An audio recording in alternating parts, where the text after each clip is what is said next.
जय महादेव, जय महाकाल। दोस्तों, मध्य प्रदेश की धार्मिक नगरी उज्जैन पूरी दुनिया में काफ़ी मशहूर है। यहाँ बाबा महाकाल का ज्योतिर्लिंग स्थित है, जो 12 ज्योतिर्लिंगों में से एक है। कालों के काल बाबा महाकाल के इस मंदिर के दर्शन करने दूर दूर से लाखों की संख्या में भक्त यहाँ पहुँचते हैं। तो आज हम भी निकल पड़े हैं बाबा महाकाल की नगरी में उनके पावन दर्शन के लिए। तो चलिए, आप भी हमारे साथ शामिल हो जाइए।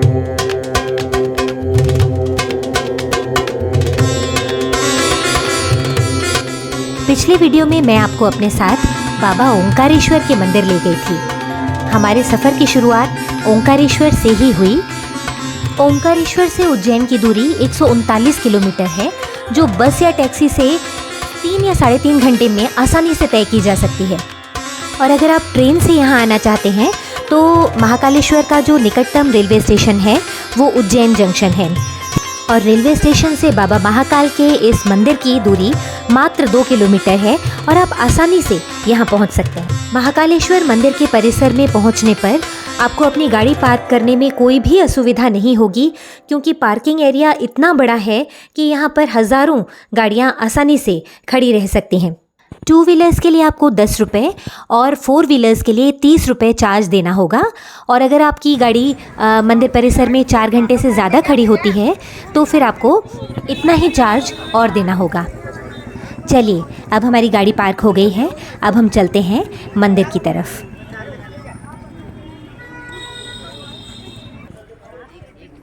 पहले द्वार को पार करते ही जैसे ही हम आगे की तरफ बढ़े तो दीवारों पर हमने बहुत ही सुंदर पेंटिंग्स देखी। आप भी देखिए। ये रास्ता त्रिवेणी संग्रहालय के पास से जा रहा था।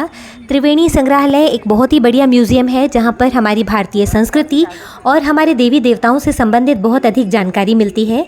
पर समय की कमी के कारण हम वहाँ पर नहीं जा पाए, तो हम सीधे बढ़ गए महाकालेश्वर के महालोक की तरफ।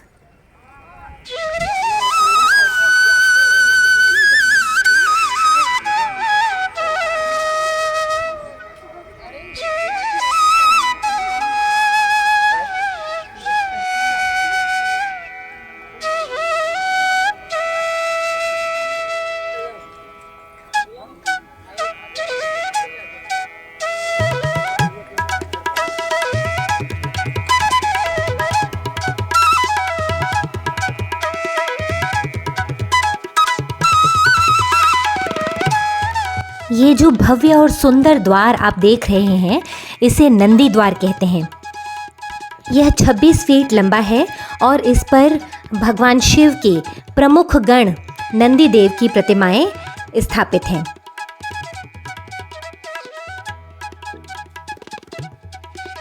इस द्वार के ठीक सामने भगवान गणेश की विशालकाय प्रतिमा स्थापित है। भक्तों का मन मोह लेती है। पर जैसे जैसे आप आगे बढ़ते जाएंगे, इस महालोक की सुंदरता के माया जाल में आप जैसे फंसते ही चले जाएंगे। ओहो हो, अद्भुत, अविस्मरणीय, इतना खूबसूरत दृश्य, इतने खूबसूरत नज़ारे आपको और कहीं नहीं मिलेंगे।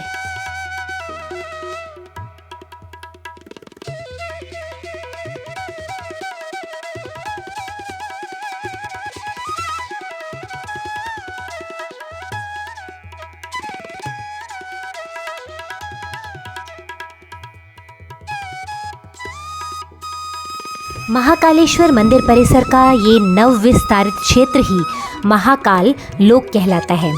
महाकाल लोक बहुत अद्भुत है। महाकाल लोक में भगवान शिव की लीलाओं पर आधारित 190 मूर्तियों को स्थापित किया गया है। इसके अलावा 108 स्तंभ स्थापित किए गए हैं। महाकाल लोक के इस मार्ग में चलते चलते अगर आप थक जाएं तो हर जगह पर बैठने की सुविधा भी उपलब्ध है। और अगर आप पैदल नहीं चलना चाहते हैं तो ई रिक्शा से भी आप इस महाकाल लोक को घूम सकते हैं। महाकाल लोक के बिल्कुल बीचों बीच एक कमल कुंड बनाया गया है। यह इतना अद्भुत और सुंदर है, पर इसकी सबसे खास बात यह है कि यहाँ पर 24 घंटे भगवान शिव का जलाभिषेक होता रहेगा। यह एकमात्र ऐसा मंदिर है जहां श्रद्धालु दर्शन के साथ भगवान शिव व उनकी लीलाओं से जुड़ी हर कहानी जान सकते हैं। मूर्तियों के आगे लगे बार कोड को अपने मोबाइल से स्कैन करके आप इससे जुड़ी पूरी कहानी को अपने मोबाइल में जान सकते हैं। महाकाल लोक के कॉरिडोर के किनारे पर आप शिप्रा नदी के दर्शन का भी लाभ ले सकते हैं। शिप्रा नदी बहुत ही पुण्यदायिनी नदी है। कहा जाता है कि यह नदी चंद्रमा की रश्मियों से उत्पन्न हुई है, इसीलिए गंगा और नर्मदा जैसी नदियों के समान ही यह नदी भी भक्तों के कष्टों और पापों को हर लेती है।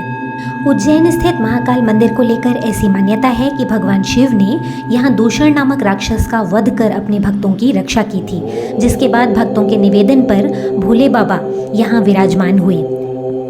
महाकालेश्वर भगवान शिव के 12 ज्योतिर्लिंगों में से तीसरा ज्योतिर्लिंग है और यह 12 ज्योतिर्लिंगों में से एकमात्र ज्योतिर्लिंग है जो दक्षिण मुखी है। क्या आप जानते हैं कि दक्षिण दिशा के स्वामी यमराज हैं, जिन्हें काल का स्वामी भी कहा जाता है। यमराज भगवान शिव के परम भक्त हैं, अतः महाकाल के दक्षिण मुखी होने के कारण यमराज की भी यहाँ एक नहीं चलती। कहा जाता है कि महाकाल की कृपा से अकाल मृत्यु भी टल जाती है। जिन लोगों को अकाल मृत्यु का भय रहता है उन्हें महाकालेश्वर ज्योतिर्लिंग के दर्शन करने चाहिए। ये सामने जो आप मूर्ति देख रहे हैं, इसमें भगवान भोलेनाथ की बारात का वर्णन किया गया है। महाकाल लोक में केवल भगवान शिव ही नहीं बल्कि शिव से संबंधित सभी प्राणियों, देवी देवताओं, ऋषि मुनियों और यहाँ तक कि दैत्यों का भी वर्णन किया गया है। ये जो विशाल मूर्ति आप देख रहे हैं, यह दशानन रावण की मूर्ति है, जो भगवान शिव का परम प्रिय भक्त था। इन मूर्तियों के माध्यम से भगवान शिव के जीवन की एक महत्वपूर्ण लीला समुद्र मंथन को दर्शाया गया है। समुद्र मंथन के दौरान जब भगवान शिव ने हलाहल का पान किया था, उसका चित्रण इस अद्भुत मूर्ति के माध्यम से किया गया है। यह पूरा मंदिर परिसर घूमने पर आपको पता चलेगा कि 18 फीट की 8 बड़ी मूर्तियां इस परिसर में स्थापित की गई हैं, जिसमें नटराज, शिवपुत्र गणेश, कार्तिकेय, दत्तात्रेय अवतार, पंचमुखी हनुमान, शिव और सती समेत समुद्र मंथन दृश्य को शामिल किया गया है। 15 फीट ऊंची 23 प्रतिमाएं लगाई गई हैं। इसमें शिव नृत्य, शिव बारात और काल भैरव आदि शामिल हैं। इसके अलावा 11 फीट की 17 प्रतिमाएं, जिनमें प्रवेश द्वार पर श्री गणेश, अर्धनारीश्वर, ऋषि भारद्वाज, वशिष्ठ, विश्वामित्र, गौतम, कश्यप, जमदग्नि आदि शामिल हैं। मंदिर परिसर में ही भारत माता मंदिर का भी निर्माण किया गया है, जो बहुत ही सुंदर और दर्शनीय स्थल है। इस मंदिर में प्रवेश करते ही भारत के विशाल मानचित्र पर आपको सभी 12 ज्योतिर्लिंगों के दर्शन एक साथ करने को मिल जाएंगे। इसी के साथ ही मंदिर में स्थापित भव्य और विशाल भारत माता के दर्शन भी ज़रूर करिएगा। भारत माता मंदिर के बिल्कुल पास ही में श्री महाकालेश्वर भक्त निवास स्थापित है।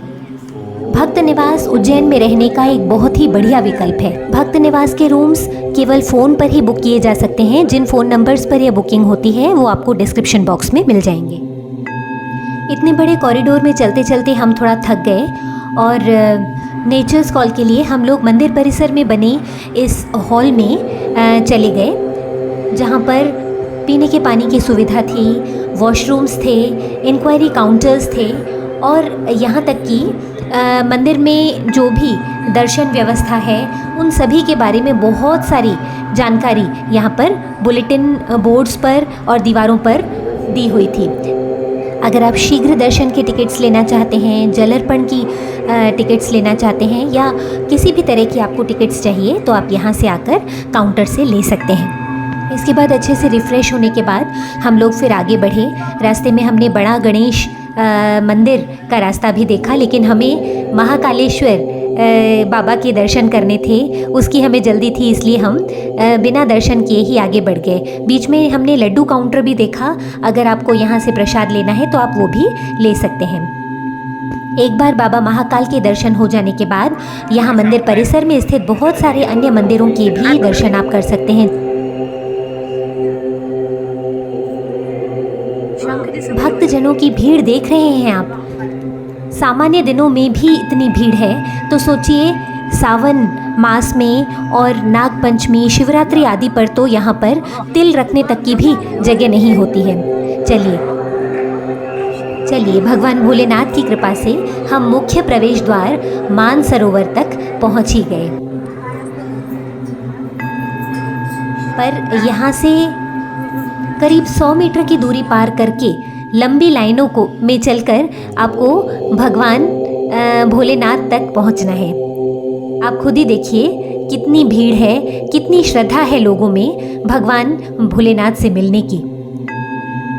इस स्थान से मुख्य मंदिर के दर्शन हमें साफ साफ हो रहे थे और इसी के साथ बढ़ता जा रहा था हमारा एक्साइटमेंट कि जल्दी से ये लाइन पूरी हो और हम बाबा महाकाल के दर्शन कर पाएँ।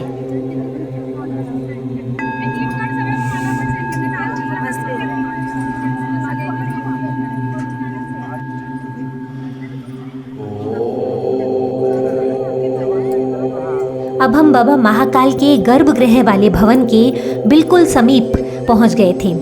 यहाँ हमने बहुत सारी मूर्तियों के निर्माण की प्रक्रिया भी देखी।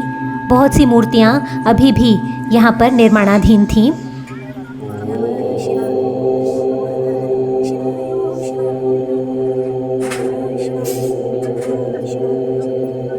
मंदिर में मोबाइल ले जाने की अनुमति नहीं थी, फिर भी छुपते छुपाते मैं आपके लिए भगवान भोलेनाथ के ये दिव्य और दुर्लभ दर्शन संजो कर लाई हूँ। जय बाबा महाकाल, जय भोलेनाथ।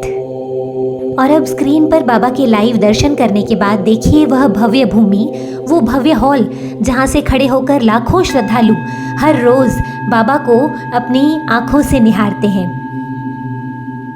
सुलभ दर्शन की टिकट न मिल पाने के कारण इससे अधिक तो मैं आपको दर्शन नहीं करा पाऊंगी, पर बाबा ने जितना दिया वही बहुत है। चलिए अब जानते हैं कि बाबा महाकाल यहाँ पर कैसे विराजे। कहा जाता है कि प्राचीन समय में महाराजा चंद्रसेन नाम के एक राजा उज्जैन में राज्य करते थे। राजा चंद्रसेन भगवान शिव के परम भक्त थे। उनकी प्रजा भी भगवान शिव की पूजा किया करती थी। एक बार पड़ोसी राज्य से राजा रिपुदमन ने चंद्रसेन के महल पर आक्रमण किया।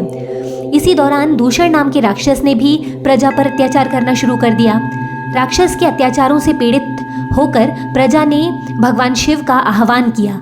तब उनकी भक्ति से प्रसन्न होकर भगवान शिव धरती फाड़कर महाकाल के रूप में प्रकट हुए और राक्षस का वध किया। कहते हैं कि प्रजा की भक्ति और उनके अनुरोध को देखते हुए भगवान शिव हमेशा के लिए ज्योतिर्लिंग के रूप में उज्जैन में विराजमान हो गए। इस तरह आज भी बाबा महाकाल उज्जैनी में वास करते हैं। जिस प्रकार काशी के राजा बाबा विश्वनाथ हैं, वैसे ही उज्जैन के राजा भगवान महाकाल हैं। इस तरह बाबा महाकाल के अद्भुत और दिव्य दर्शन पाकर हम लोग मंदिर से बाहर आए। बाहर आकर भी हमने और नए द्वार और नई मूर्तियाँ और नई स्थापनाएं देखी। महाकाल लोक इतना बड़ा है कि यहाँ पर घूमते घूमते आपके पैर ज़रूर थक जाएंगे, पर आँखें और मन बिल्कुल नहीं थकेंगे। उज्जैन के प्रमुख मंदिरों और स्थलों को 2 से 3 दिन में अच्छी तरह से घूमा जा सकता है। उज्जैन में रहने और खाने के स्थानों की बहुत ही बढ़िया व्यवस्था है। मंदिर से 1-2 किलोमीटर परिधि में ही आपको अच्छे होटल्स और रूम्स रहने की बहुत अच्छी व्यवस्था मिल जाएगी। 1 से 1,500 के बीच में भी आपको एसी नॉन एसी रूम्स जो हैं वो आसानी से मिल जाएंगे। मंदिर परिसर में ही भक्त निवास के पास सात्विक रेस्टोरेंट है, जहां आपको बढ़िया खाना उचित दामों पर मिल जाएगा। तो आपको खाने की यहाँ पर कोई दिक्कत नहीं होने वाली है। उस मंदिर से बाहर तो चप्पे चप्पे पर आपको रेस्टोरेंट और ढाबे मिल जाएंगे, तो आप खाने के लिए बिल्कुल बेफिक्र हो जाइए।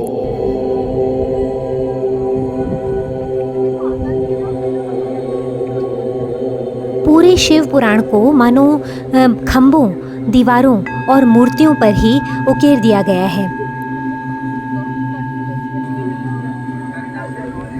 चलिए अब आप मुझे जल्दी से बताइए कि आपको मेरे साथ महाकाल की इस अद्भुत अलौकिक यात्रा को करके कैसा लगा। थोड़ी गर्मी ज़रूर थी, पर बाबा महाकाल के दर्शन के लिए क्या गर्मी क्या सर्दी। अगर आप बहुत अच्छे से महाकाल लोक के दर्शन करना चाहते हैं तो आप यहाँ रात के समय आइए। रात को महाकाल लोक स्वर्ग से कम सुंदर नहीं लगता है। अगर आपको मेरा वीडियो पसंद आए तो इसे लाइक, शेयर और सब्सक्राइब ज़रूर कीजिए। जय श्री महाकाल।